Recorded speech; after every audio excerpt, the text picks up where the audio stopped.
नमस्ते दोस्तों, अहम च ब्राह्मश्मी चैनल में आपका हार्दिक स्वागत है। गरुड़ पुराण की इस श्रृंखला को आगे बढ़ाते हुए भगवान विष्णु और गरुड़ के बीच हुए संवाद का एक और गहरा अध्याय यहाँ प्रस्तुत है, जो पिछले जन्म के कर्मों और आत्मा की शुद्धि पर आधारित है।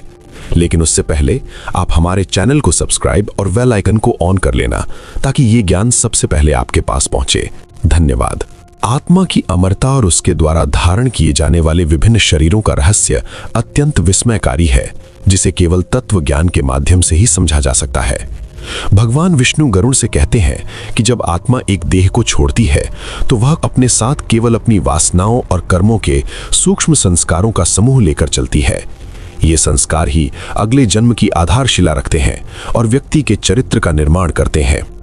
पिछले जन्म में किए गए कर्मों का संचय हमारी बुद्धि को प्रभावित करता है, जिससे हम अनजाने में ही उन्हीं कार्यों की ओर आकर्षित होते हैं जो हमारे प्रारब्ध में लिखे होते हैं। इसी कारण कुछ लोग जन्म से ही अत्यंत दयालु और सात्विक होते हैं, जबकि कुछ का स्वभाव बिना किसी स्पष्ट कारण के क्रूर या तामसिक हो जाता है, जो वास्तव में उनके बीते हुए कल की परछाई हैं। मनुष्य के जीवन में आने वाले आकस्मिक संकट या अप्रत्याशित सफलताएं पिछले जन्म के उन कर्मों का फल होती हैं, जो परिपक्व होकर इस जन्म में प्रकट होती हैं। गरुड़ पुराण में बताया गया है कि प्रकृति का न्याय इतना सटीक है कि कोई भी प्राणी अपने किए गए छोटे से छोटे पाप या पुण्य के प्रभाव से बच नहीं सकता। कभी कभी हमें लगता है कि हमारे साथ अन्याय हो रहा है, परंतु यदि हम अपनी चेतना को विस्तारित करें और पिछले जन्मों के पन्नों को पलटें, तो पाएंगे कि हर घटना के पीछे एक गहरा कारण छिपा होता है। वर्तमान में हम जो संघर्ष कर रहे हैं, वह वास्तव में हमारी आत्मा को शुद्ध करने की एक प्रक्रिया है, ताकि हम अपने पुराने कर्मों के बोझ को हल्का कर सकें और विकास के अगले सोपान पर कदम रख सकें। भगवान विष्णु ने गरुड़ को बताया कि पिछले जन्म के कर्मों की पहचान व्यक्ति के शारीरिक रोगों और व्याधियों से भी की जा सकती है। शास्त्रों के अनुसार जो व्यक्ति पिछले जन्म में दूसरों को पीड़ा देते हैं या प्रकृति के नियमों का उल्लंघन करते हैं, वे इस जन्म में असाध्य रोगों या शारीरिक कष्टों के साथ जन्म लेते हैं। ये कष्ट दंड नहीं, बल्कि सुधार का एक मार्ग है, जो आत्मा को ये सिखाता है कि दुख की अनुभूति क्या होती है। जब व्यक्ति इन कष्टों को धैर्य और ईश्वर की भक्ति के साथ स्वीकार करता है, तो उसके संचित पापों का क्षय होने लगता है। इसके विपरीत जो लोग पिछले जन्म में आरोग्य और संयम का पालन करते हैं, उन्हें इस जन्म में स्वस्थ शरीर और दीर्घायु की प्राप्ति होती है, जो उनके पूर्व जन्म के अनुशासन का उपहार है। हमारे जीवन में आने वाले लोग और हमारे संबंध भी पिछले जन्म के लेन देन और कर्मों का ही परिणाम होते हैं। गरुड़ पुराण के अनुसार कोई भी व्यक्ति हमारे जीवन में बिना किसी कारण के नहीं आता, चाहे वह मित्र हो या शत्रु। प्रत्येक संबंध पिछले जन्म के किसी अधूरे हिसाब को पूरा करने के लिए बनता है। जिसे हम प्रेम कहते हैं, वह अक्सर पिछले जन्मों का स्नेह होता है, जो पुनः जागृत होता है, और जिसे हम शत्रुता मानते हैं, वह पूर्व जन्म का कोई प्रतिशोध या ऋण होता है। जब हम इस सत्य को समझ लेते हैं, तो हमारे मन से दूसरों के प्रति घृणा समाप्त हो जाती है और हम प्रत्येक संबंध को एक आध्यात्मिक पाठ के रूप में देखने लगते हैं, जिससे हमारी आत्मा धीरे धीरे मोह और द्वेष के बंधनों से मुक्त होने लगती है। पिछले जन्म के रहस्यों को जानने की एक विशेष विधि जाति स्मर ज्ञान कहलाती है, जिसे कठिन तपस्या और योगिक साधना के माध्यम से प्राप्त किया जा सकता है। भगवान विष्णु कहते हैं कि जब मनुष्य अपनी इंद्रियों को वश में कर लेता है और उसका चित्त दर्पण की भांति निर्मल हो जाता है, तब उसे अपने पिछले कई जन्मों की घटनाएं चलचित्र की भांति दिखाई देने लगती हैं। ये ज्ञान अहंकार को नष्ट करने और वैराग्य उत्पन्न करने के लिए दिया जाता है। जब साधक देखता है कि वह अनगिनत बार मर चुका है और कई योनियों में भटक चुका है, तो उसकी सांसारिक विषयों के प्रति आसक्ति समाप्त हो जाती है। वह समझ जाता है कि यह संसार केवल एक रंगमंच है और वह केवल एक पात्र है, जिसका एकमात्र लक्ष्य परमात्मा में विलीन होना है। दान और परोपकार की महिमा गरुड़ पुराण में इसलिए अधिक है क्योंकि यह हमारे पिछले जन्म के बुरे कर्मों के प्रभाव को काटने की क्षमता रखते हैं।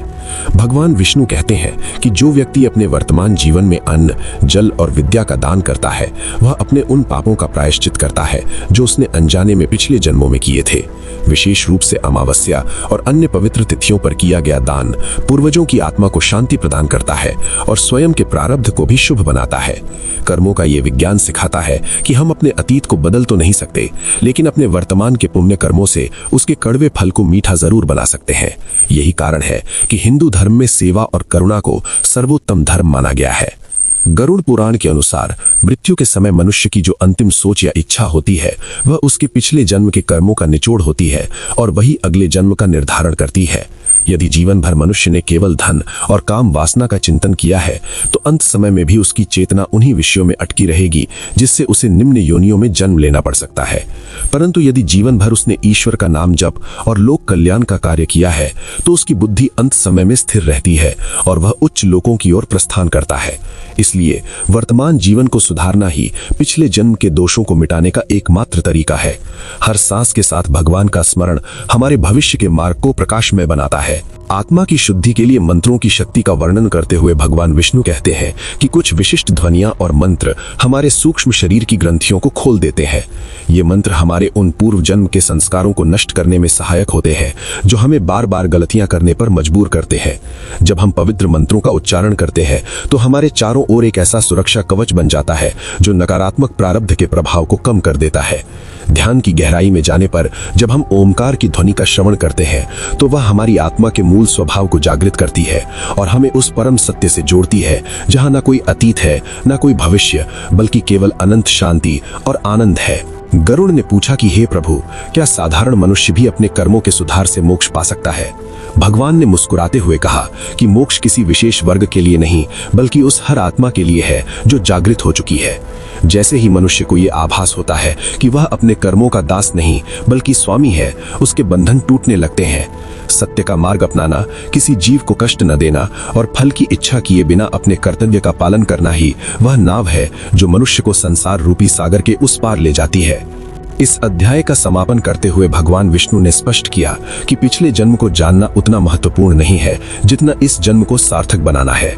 हमारे कर्म ही हमारे सच्चे मित्र और शत्रु है जो साए की तरह हमारे साथ चलते हैं। जो व्यक्ति गरुड़ पुराण की इन शिक्षाओं को अपने जीवन में उतारता है न केवल अपने दुखों का कारण समझ पाता है बल्कि अपनी आत्मा को भी दिव्य प्रकाश से भर लेता है। ये ज्ञान हमें धैर्यवान, क्षमाशील और परोपकारी बनाता है।